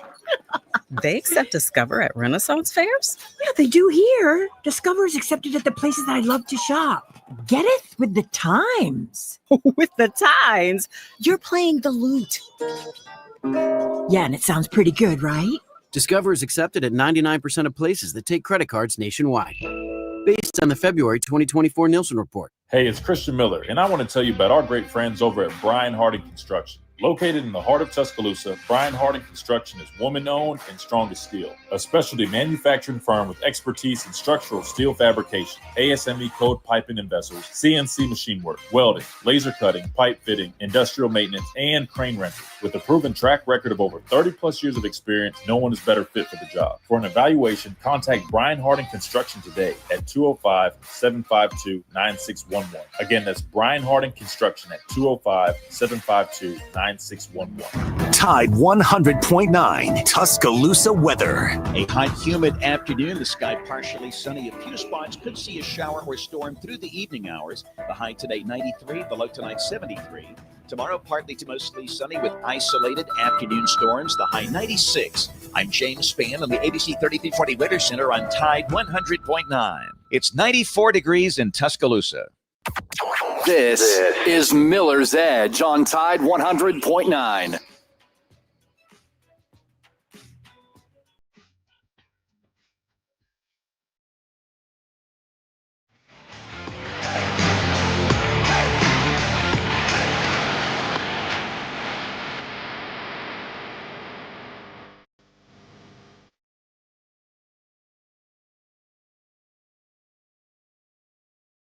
And welcome back into this Monday edition of the Miller's Edge, Tide 100.9, 1230 WTBC. Mentioned some playoff talk, so here we go. We got a little bit to dive into. So in terms of everything that's been going on, there's still been meetings and everything happening, commissioners speaking, everybody trying to figure out what needs to take place. So obviously, I think 16 teams, Chase, is kind of what everybody's leaning towards, at least more games. More money, and we know money right now is a huge deal, obviously, with the new $20.5 million revenue sharing. But we also heard from Greg Byrne that 20.5 really is $18 million, at least in the SEC, because 2.5 of it will be dedicated to new scholarships. But the biggest issues, Chase, really is trying to figure out how that 16-team format would look. And it seems like there's some wavering from the Big Ten side of things, some wavering from the SEC side of things. Obviously, both conferences are going to have the most power when it comes to these changes. Now, what's been common, Chase, is, we've talked a little bit about it, but the automatic qualifiers, which when you think about it, when you have conferences with teams loaded with teams, right? SEC having, the Georgias, the Texas, the Alabamas, you name it, right? They feel like they deserve to have a number of teams automatically in there because why? They've got the best teams, and the Big Ten feels the same. But there's been some wavering back and forth. Initially, there was a lot of support for the automatic qualifiers. Now some people are kind of, going against that, so to speak. So they've got to iron some stuff out. Regardless, I think 16 teams is likely what we're going to see. I don't know exactly how soon that's going to be, but it's going to be soon. I know one thing that also has been coming up too, Chase, that has been, a topic of conversation is SEC. Some people feeling they need to go to the 9-team schedule, playing 9 games. However, the SEC is not going to want to move towards that until they have some security guarantees, right? Why would they schedule even more games within the conference, knowing in the past it's actually hurt them with how much competition there is within the league? Not to make excuses, it's just a fact. Why would you want to schedule even more, competition on your schedule when the committee has shown they don't always necessarily respect the strength of schedule to the extent that you would like if you're going out there and risking playing such competitive games? We already saw people calling around trying to cancel some of these, home and home series that were originally scheduled. But, some programs not feeling it's necessarily worth taking the risk. So we'll have to see. So that was pretty much what I picked up on some of the major updates that we've seen with it. Obviously, nothing really is said in stone other than what we've already heard about. To me, the biggest being, getting rid of the conference champions having the buys and just letting the top teams have the buys. That's at least a start, so we'll take that. But we'll obviously keep you guys up to date with everything else coming out. But so far, that's where we're at with it. 16 teams seems to be the key here, but just how we get to that, right? Whether it's going to be 5+11 model, whether you have automatic qualifiers, that needs to be figured out. And obviously, coaches, administrators, athletic directors, commissioners, they'll figure all that stuff out. We'll leave that to them. So we'll definitely we'll keep you guys updated on that. All right. So on 3, we're talking about the whole Florida State thing. I'm really curious. We like to go to on 3 here, guys, on the show. So so they actually posted a video about the quarterback from FSU in his comments. Let's go ahead and let's hear what JD Piquel had to say regarding that. Off the top freaking rope, dude. Getting us right here in the ripe month of June. Sat down with Pete Nakos, and he gave us, I think, the quote of the offseason so far in college football. We'll unpack it right now. Before we do that, make sure you're subscribed.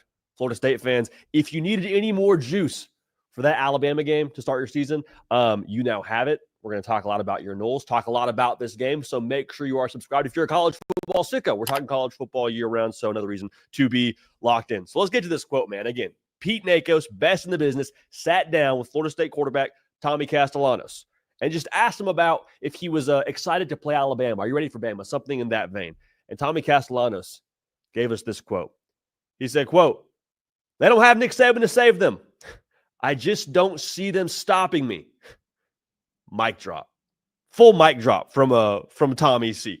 Now, I will say this now. As much as this kind of reads a little bit extreme, and we'll get to that, Alabama's defense last year struggled with quarterbacks like Tommy C. Jackson Arnold got on the ground a little bit against him, over 100 yards. Diego Pavia got right against him. So if you're looking for a comp when it comes to quarterbacks that gave that defense problems last year, Tommy C fits the bill a little bit. Okay, now is this a crazy thing to say? This is wild. This is an absolutely wild thing to say, especially when Florida State had the year they had last year, especially when Tommy Castellanos got benched last year at Boston College. Okay, so we're not dealing with a ton of cards in the deck. As a coach for Florida State, I'd be like, come on, dude. Seriously? Not even playing the game for a few months, and you want to give them bulletin board material? Like, Tommy, let's put the Twitter fingers away. We're not on prime time. Yes, Saban's not there. It doesn't matter. It's still Bama. It's still a top 10 defense. If I'm a Florida State coach or in that building as a staffer, I'm like, I don't love this. I don't love giving Kalen DeBoer and Kane Womack more ammo for their football team. That's how I feel if I'm a coach. Now, if I'm myself, JD Piquel, which praise the good Lord I am, I love it. I love it, dude. I love it for the juice. I love it for the storyline. Also, I love it because Florida State, quite frankly, they need some of this, dude. Won 2 games last year. And you say we won 2 games. I don't think we're in position to talk. That's true. 100% true. Can it get too much worse? Probably not.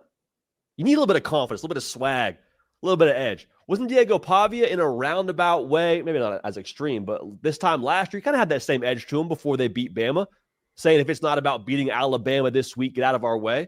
Now, that's not the same as saying Nick Saban's not there. They can't stop me. I totally get that. But I'm just saying, man, if your quarterback feels this type of way, that rallies everyone else in the building, especially on that roster now, to go help back up what he's saying.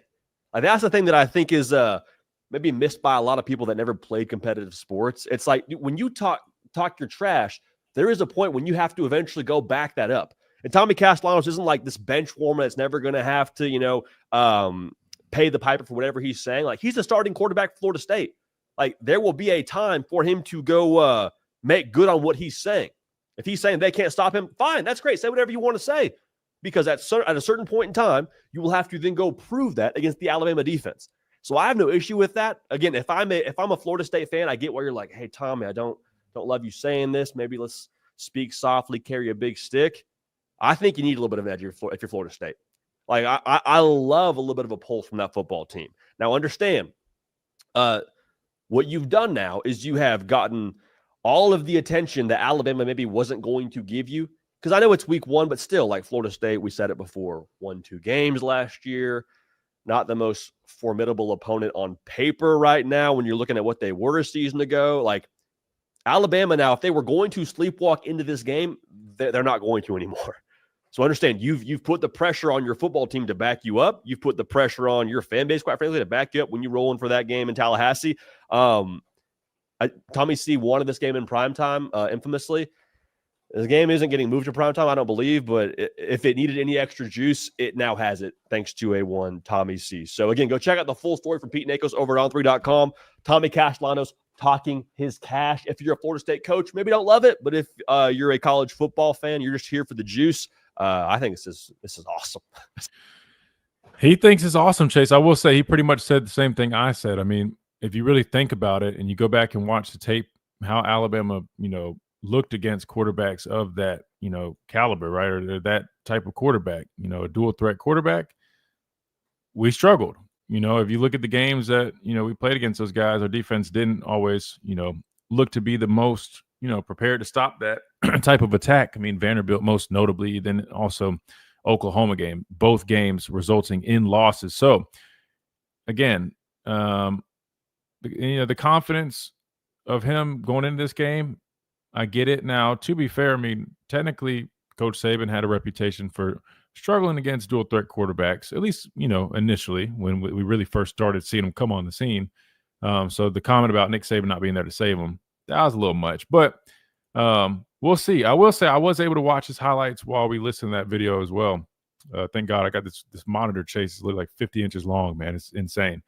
But I was watching his tape. I would put it up on the screen for the folks on the YouTube stream, but you guys know how the copyright stuff is. I will say this. I mean, he looks like a decent quarterback. Now I know a little bit more about him. Look, I think it will be a good challenge for our defense. I like that it's early on in the year because I think he'll help set us up moving forward. I have to go back and look at our schedule and see what all quarterbacks we will face this season that are similar type players. Obviously, Jackson Arnold left Oklahoma, but he's still going to be on our schedule. We'll be seeing him against Auburn. But what I'm getting at is, I think it will be a decent little challenge, Chase. I mean, the guy can move. He's quick. He's fast. But in terms of his throwing ability, he can throw the football. I mean, he's made some nice plays with his arm. I'm looking at his numbers now, a little more context into this. So before he was benched, so again, we said at 99 of 161 for 1,300 yards. I was thinking that he was going to have like a whole bunch of yards rushing because that's kind of what it was giving by, the highlights that I saw. He only was responsible for 194 yards on 93 carries. Now, again, that does factor in sacks, and he was sacked 19 times. So that probably plays a role in that somewhat. But each sack averaged, I don't know, -4. That would be 76 yards maybe. So if you add 76 to that, that would put him at 280 yards rushing. Now, that's just me doing some quick little math, but that's still not really that impressive. You know what I mean? The crazy thing is, Chase, is you would think, given that Jalen Milroe was our quarterback last year, that we would excel against quarterbacks of that nature because you see it every single day in practice. But for whatever reason, man, when it came time to game plan for other quarterbacks, running that type of offense, which we are going to see a number of zone read type plays, they definitely going to take advantage of that stuff. We didn't do the best. So it's interesting. But now you've got, some, some extra motivation in this challenge.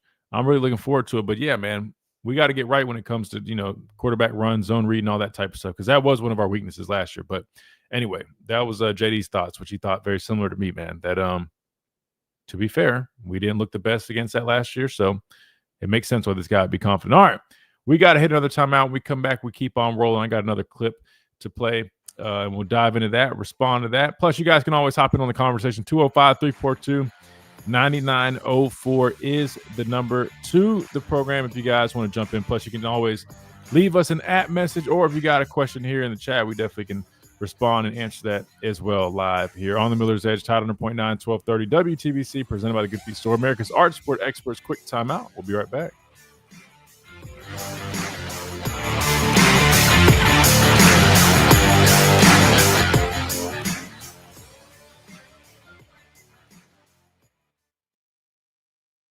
At Tuscaloosa Mazda, they are expanding their showroom to serve you better. Come see their new and pre-owned Mazda lineup, offering fuel efficiency, advanced technology, and plush comfort. Tuscaloosa Mazda, 3100 Skyland Boulevard East, or online at TuscaloosaMazda.com.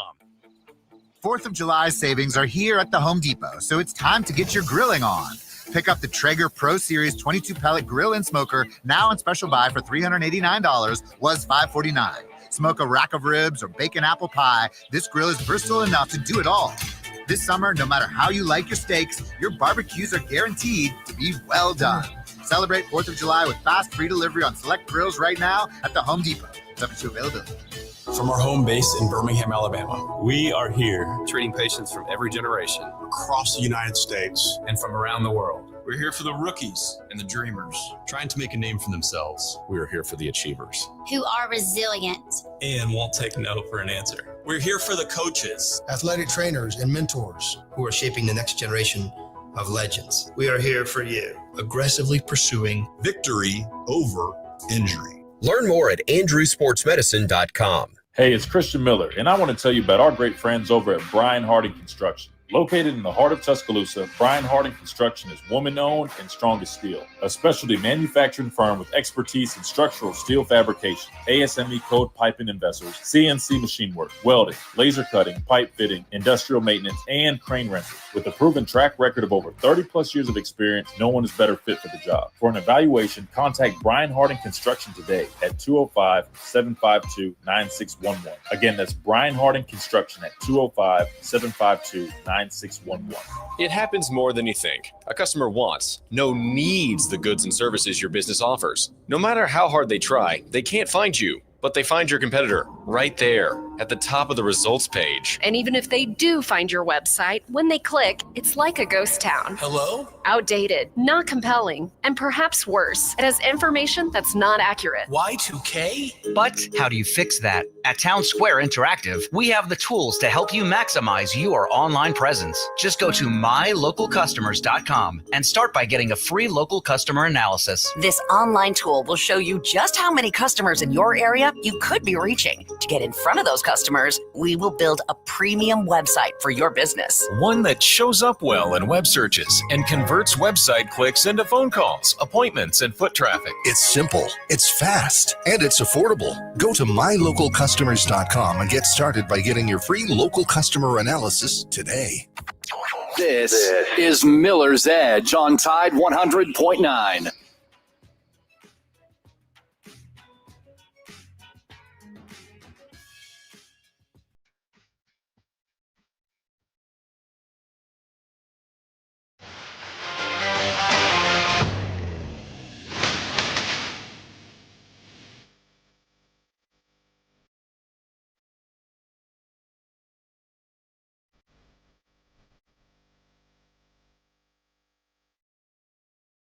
And welcome back into this Monday edition of the Miller's Edge, Tide 100.9, 1230 WTBC, presented by the Good Feet Store, America's Art Sport Experts. But I got to remind you, our friends over at R&R Cigars, you got to check them out. Here's why. This weekend, they will be showing the fights. You got the big UFC fight taking place, as well as our very own Deontay Wilder. He will be stepping back in the ring, so they will be playing that fight as well.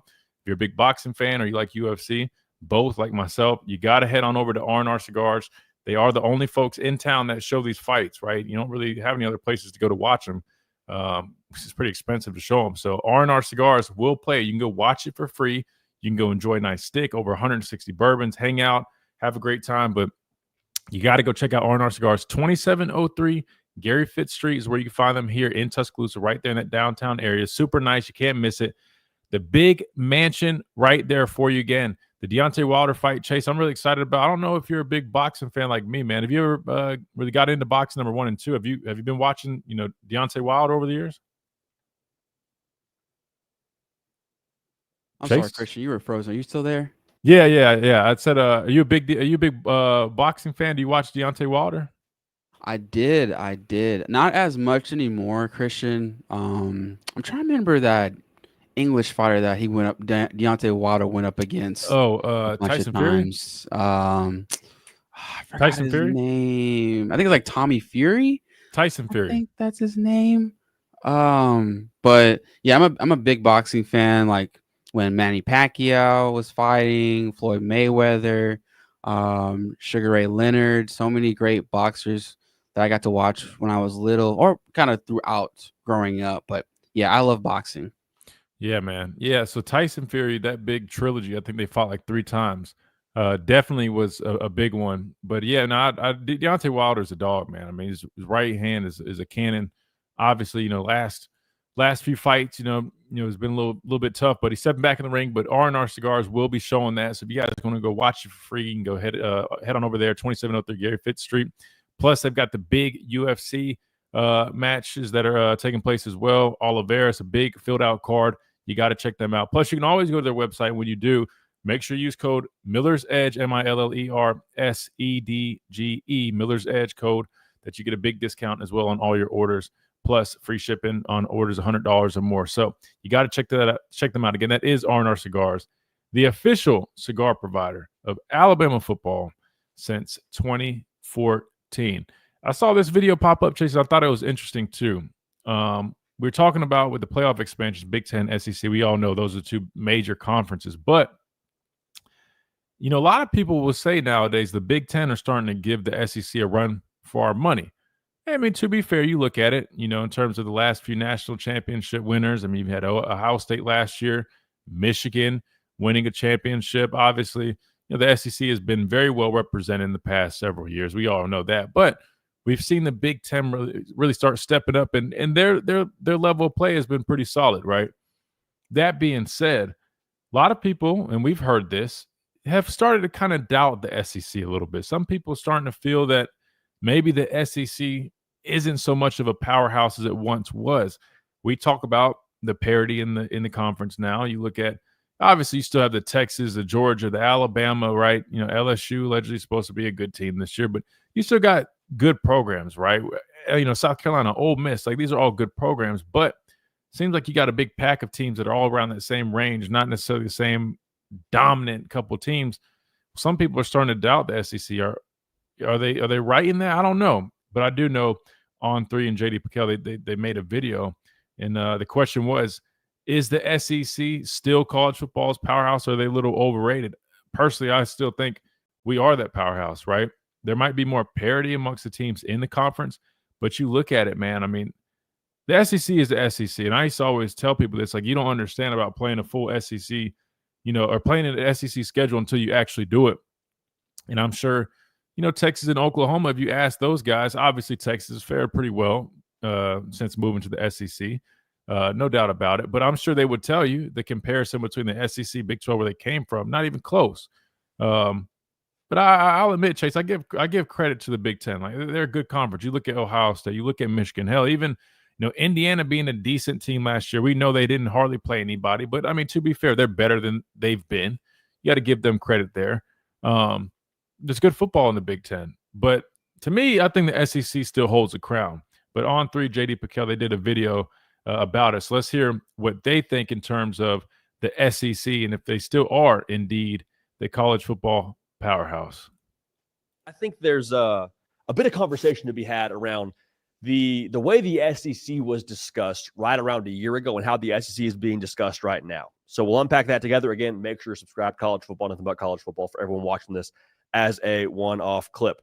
I want to address the punchline culture, and I also want to give a prediction as it pertains to the SEC, because the discussion around the SEC right now is that the conference itself is overrated. Hand up, I missed on my discussion with the SEC a year ago. I thought they'd have 5 teams in the college football playoff. That clearly did not happen, all right? And I think everyone was very quick to say, well, look, y'all keep saying it just means more. You talk about all your draft picks you have, talk about how good you're supposed to be in hypothetical games, and look what happens when you actually play the games. You got Ole Miss losing to Kentucky, Alabama losing to Vandy and Oklahoma, and like some conference, huh? SEC, a bit overrated. Last year, I think you can say that's the case. I think that's probably true. And this is not me sitting here giving you this qualification of, well, look at who else they have to play throughout the course of the year. Well, look at how rigorous the grind of their schedule is. I'm not even having that discussion with you right now because, I mean, almost when you lose to Kentucky, you lose the defense of what your season was. You lose the, well, yeah, but look who we played kind of discussion. It's Kentucky, man. That's not me dunking on Kentucky. It's just the reality. Same deal for Ole Miss and Oklahoma, or Alabama and Oklahoma. You don't have like this mulligan that you earn from those games. But what I would say is relative to the 2025 season, I think that the whole idea that the SEC is overrated, I don't know that the SEC is going to be just far and away the best conference in college football, but I will say this. The NFL draft still says the SEC is the most talented conference in college football. All right, and this is not me carrying water for the SEC and go to an SEC school.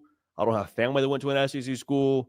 I grew up in Southern California. Like I don't have any reason to go to bat for the SEC here, folks. Like this is just kind of what the NFL draft is saying.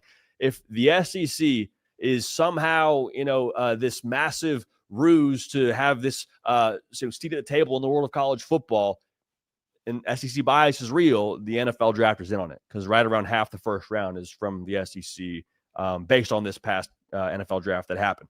So, getting back to this discussion, as we look to what 2025 is, I think that last year what the SEC was a lot of the schools that you would expect to be heavyweights not looking very heavyweight-ish, right? Like Texas, I mean, they were a great team last year, but they didn't play for a national championship. Got beat by Ohio State. Okay, great. Georgia, they got beat by Notre Dame in the college football playoff in their first college football playoff game. Okay, great. I told you about Alabama and what they weren't last year. So there's a lot of like familiar faces that I don't think you could say Texas underachieved. That's probably a little bit mislabeling, if you will, when it comes to that discussion. But the SEC as a whole, relative to how they were talked about in the preseason and relative to what they actually did during the college football season, as a conference, I think you could say they underachieved or overrated or however you want to label them. But I think what's being maybe missed in this discussion for 2025 is all the schools that I would say are probably surging that we wouldn't put in the top tier of the conference, but now we're talking about being a team that could make the college football playoff. I put LSU in that discussion. I put A&M in that discussion. South Carolina is in that discussion. We talk about Oklahoma and what they could be. I mean, Florida and with DJ Lagway, like there's so many teams here where the arrow is very clearly pointing up. I wouldn't be shocked if one of those schools jumped up, made some noise in the postseason this upcoming year. Alabama, still a top 10 roster. Texas, Georgia, top 3 roster talent in all of college football. Tennessee, who knows what they are, but they were a playoff team last year. I think that the sheer number of schools that could compete for college football playoff relevance, that's what I think is maybe being missed in the whole the SEC is overrated discussion. So again, get all your takes out there. The SEC is, fallen. The SEC is not the big dog in college football anymore. I'm sitting here telling you the Big Ten is probably still the best conference in college football. But to say the SEC is overrated or it's not, one of the best in college football still, I think it's a discussion of inches. I don't think it's feet when it comes to that whole idea of the best conference in college football. But I also think that when you talk about the most talented conference in college football, again, the NFL continues to tell us it's the SEC. So when we talk about the prediction that I have for the SEC, I think you'll have 4 teams from that conference in the college football playoff. Might be more, might be exactly 4. I don't know, but I'll say I think you have at least 4 teams from the SEC in the college football playoff here in 2025. Last thing I'll add, I do think the SEC in this punchline culture discussion welcomes a little bit of extra flack upon themselves because let's be real, the SEC is one of the most confident, I would say borderline arrogant conferences in college sports. And so when you tell everyone how good you are, when you chant SEC at different sporting events, whether it be football, baseball, basketball, whatever it is, like people are going to like to see you fail. And when you do fail, they will let you know about it. So the SEC is overrated. Some of that I think is based on maybe just a personal disposition towards the SEC. Some of that I think is warranted based on what the SEC wasn't last year. But in 2025, there's a large amount of depth, I think, in the world of the SEC relative to what the rest of the college football playoff could look like in terms of contenders. So I can't wait to watch it. I can't wait to see it. But get your punchline culture out there for the SEC. I don't think it'll last all that long. Chase, so we just heard that. Now I will say this. I mean, I gave props to the Big Ten, but the way he's making it seem, Chase. Number one, not even making it seem. He said this. He thinks the Big Ten is the best conference in college football. Do you agree with that? Do you think they're a better conference than the SEC? No, I am an SEC guy through and through. I call me crazy, but I still feel like the SEC has a lot of upside, especially with so many teams like South Carolina and what's going on with Lenore Sailors, and then with LSU, and then obviously with Bama and how much we talk about them, and then kind of Vanderbilt kind of sneaking in a little bit. There's a lot of teams that are reloading.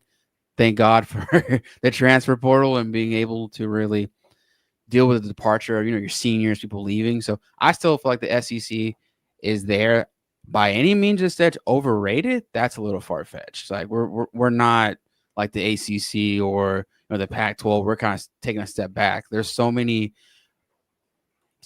I don't know. I feel like we're a lot better, I would say, than last year. Like it's going to be a shocker. I mean, I will say this. I mean, you look at all the teams now listed in the Big Ten. I mean, there are 18 of them, with the addition of, Washington, Oregon, UCLA, Southern Cal, which now that I think about it, it sounds kind of dumb. You're the Big Ten with 18 teams, but you look at it, Ohio State, Michigan, they were okay, last year, but they won a national championship just a couple of years ago. Indiana, team that made the college football playoffs. Matt Rule in Nebraska, decent team. Penn State, good football team, absolutely. Obviously we know that. Oregon, I will say this. I mean, I don't think it's like far-fetched that he might say that, they're the better conference. At least you just go off of maybe just last year. I mean, looking at the SEC, and granted, this list doesn't have the additions of, Texas and Oklahoma, but I don't know. I mean, I think it's close. I mean, I'm curious, unbiased. What do you guys think? You can let me know in the chat, and we got a few minutes to take a caller app message when we come back from this quick timeout. But I don't know. I just saw that video and it made me think. I'm like, I didn't even think about it. I'm like, no, SEC is SEC.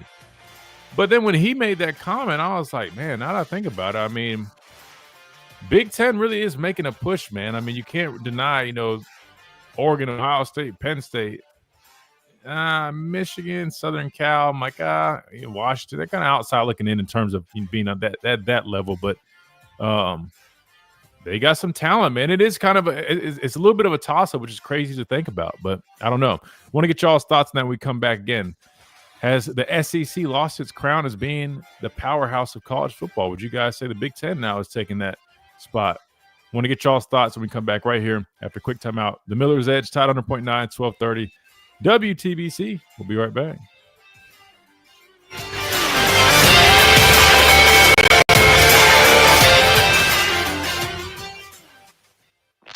Coming up on The Game with Ryan Fowler. Coming up on the Monday edition of The Game, we're going to talk to four-star quarterback, new commitment for the University of Alabama. Jet Tamala is going to join us. Brett Greenberg is going to recap another busy weekend on the campus of the University of Alabama. When we talk about recruiting, we'll talk. I swear, boy, Ryan be quick. It's crazy, Chase. I was literally like, I saw that. This is crazy to think about. I have the same agent as that kid. He just talked to the Jet Tamala kid that he's getting on there, and I literally was like, "Oh man, we got the same agent." I'm gonna tell my agent to have him hop on here. Didn't get around to it. Of course, Ryan hops on there. Oh, we're gonna have Jet Tamala.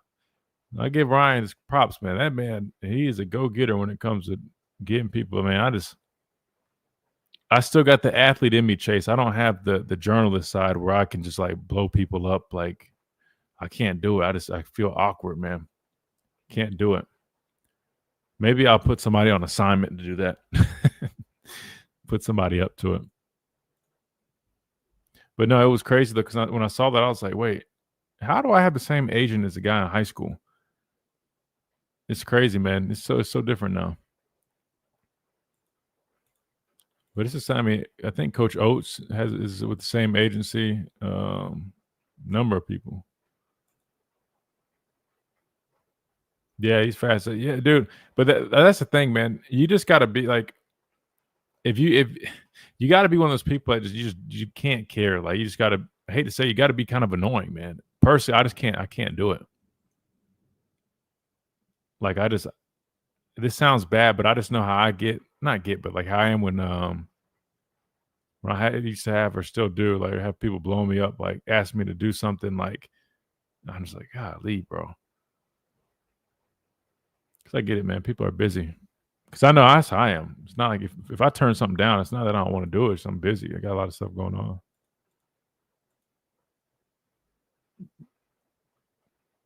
What do you guys think in the chat, though? Big Ten, they take that spot for the most. What do he call it? I guess we'll just say the most dominant, the powerhouse. So we'll go with that. Or no, you think SEC is still holding that?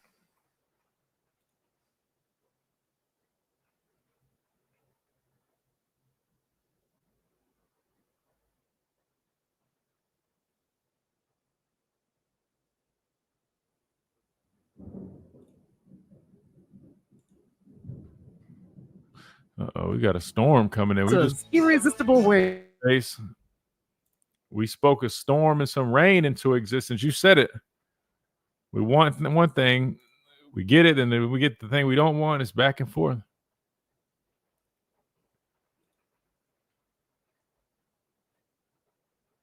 Do you watch a movie and then ask a zillion questions because you weren't paying attention? Do people ask, how do you sleep at night?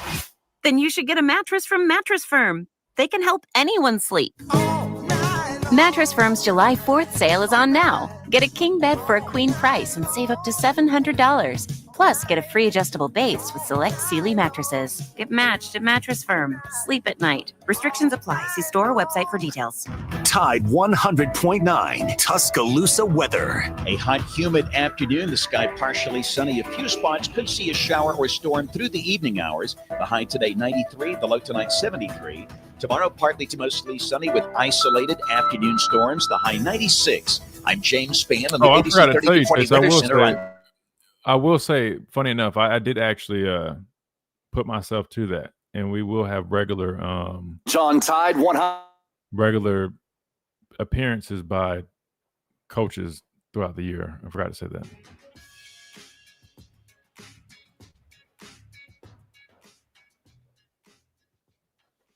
But can't say too much because then people start doing it.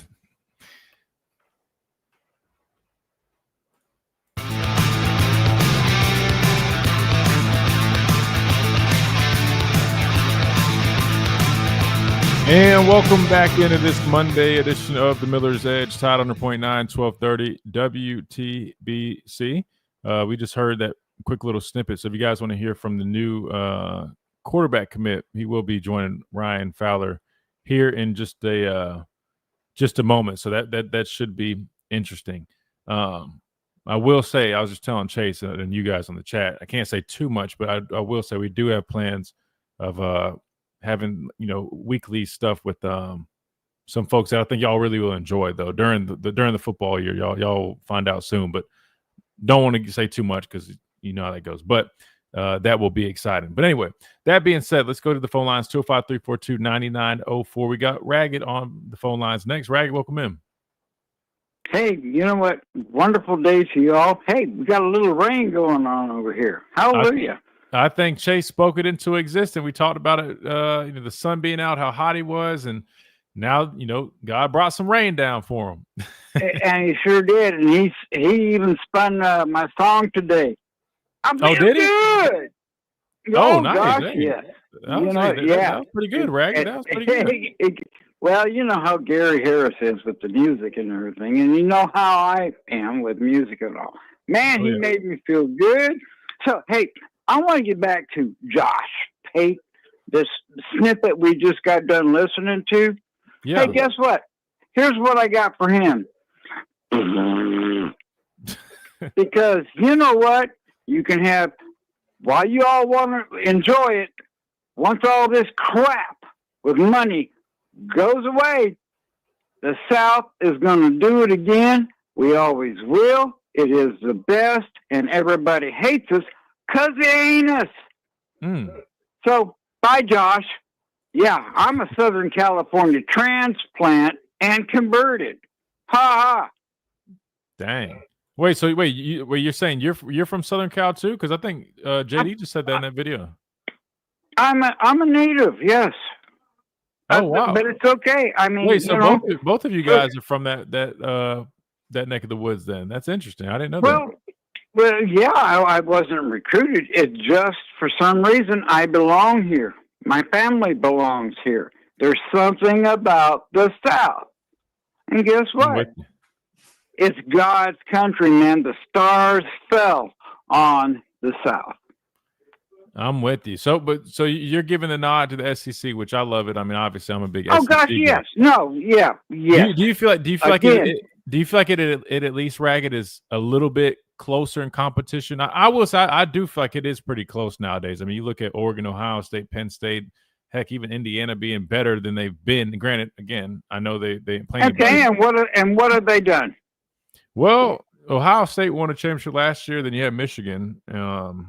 So I mean, they've claimed a couple of titles in the past couple of years. Obviously, we had Georgia go back to back. Who won? Wait, let me go back. So you had Ohio State last year, Michigan the year prior. Before that was what, Georgia. I think they're back to back years, if I'm not mistaken. Then who won the year before that? I'm drawing a blank. Chase, do you remember? Anybody? Yeah, but hey, Christian, I believe it was Ohio State, Or Michigan, running in reverse. Ohio State, Michigan, Georgia, Alabama, LSU, Clemson, Alabama, and that's back to 2015. So the Big Ten had how many total? Sorry, the Big Ten has had 3 in the college football playoff era. They had Ohio State the first year in 2014, and then Michigan and Ohio State just did it again. Okay, so fair enough. So I will say maybe the last 2 years they've really made some strides towards this. Like I said, money can't buy you love. It might buy you a championship, but guess what? When this all goes away, guess who's the cream of the crop will rise to the top. Fair enough. Oh, I mean, now there's a song in there somewhere. There is a song in there. I will. The only pushback I have, Ragged, is I do know. I mean, we have a team in Texas who we do know. They do have a lot of money that they put towards their football program. So I mean, it's not only other teams doing, everybody's doing. But I get what you're saying. I don't. Look, I'll just say this. I wouldn't say that they've necessarily outdone us, but I feel like it is closer than it's been. To be fair, they did. And look, they won the last 2 national championships, so I think that's fair. Well, Oklahoma has always got Texas' number. Sorry, I got roots in Oklahoma too, and guess what? They've owned Texas for a long time. So, you know what? And you know what? I'm glad they are in the SEC. That just builds us a little bit more muscle. So there it is. There. Yeah, no, it definitely does. Two great programs that join. I agree. Ragged, we appreciate you, man. We got to get out of here, make room for Wyatt coming up next. Love you guys. Have a blessed day. Yes, sir. All love, Rag. Appreciate that. Wyatt, real quick, since you're on there, man, who do you think the Big Ten is taking over that spot for the powerhouse in college football? No, I don't think so. From top to bottom, the SEC is still tougher. The Big Ten obviously has got the better of the SEC the last 2 years, but SEC is still bigger, faster, stronger. Yeah, no, I'm with you. I like that. Top to bottom, SEC, you got to give the nod, but Big Ten is definitely making some strides. They've got some better teams, but I'm with you on that. All right, that being said, we got to get out of here. Wyatt, who we just heard from, is coming up next. Sorry, I got it mixed up. Then you got Ryan after that. Wyatt, Fulton, and T-Town Sports up next right here, Title 100.9, 1230 WTBC. This has been the Miller's Edge presented by the Good Feet Store, America's arch support experts. See you guys tomorrow.